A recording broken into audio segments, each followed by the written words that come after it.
Sri Aurobindo and the Literary Renaissance of India.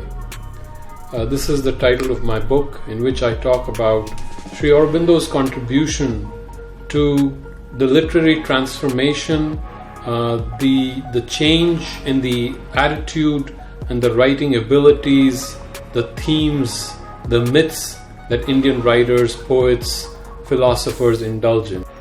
JNU nationalism and India's uncivil wars. What happened in JNU is a miniature of the battle, cultural battle or culture wars that are going on right now in India. Here, after almost 100 years of seeing his writings come out, he really began to be noticed as a writer in the early 20th century, and by the second decade he was very well known as a philosopher, poet, essayist, translator, scholar.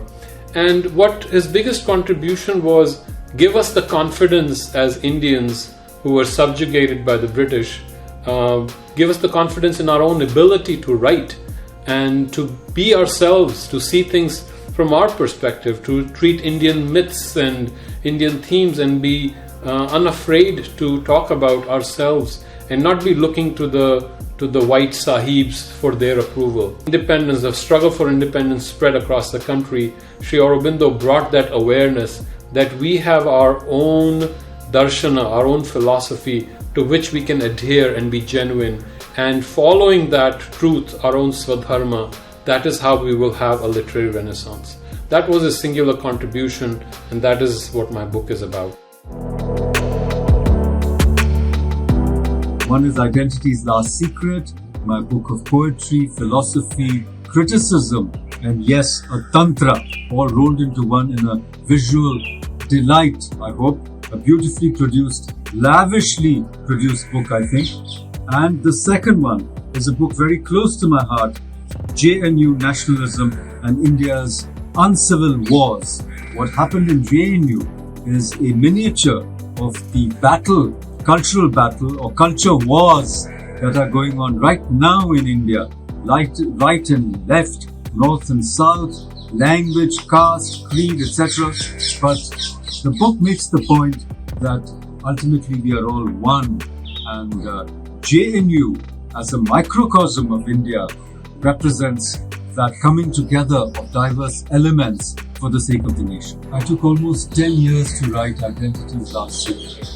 It went through so many versions, so many revisions till it came into its present form. And I'm very happy that Blue One Inc. has published it in their special line called the Blue Line. It's been beautifully designed with lots of visuals by my own wife, Gayatri, to whom the book is dedicated. So to me, this book is itself like a yantra which makes something happen in the real world. And I'd like to believe that the poems in it are like mantras, that mantric quality in poetry that Sri Aurobindo talked about in his famous book, The Future Poetry, written about 100 years ago, because the poetry that is meaningful is the one that should touch and elevate your consciousness. I hope you enjoy Identity's Last Secret.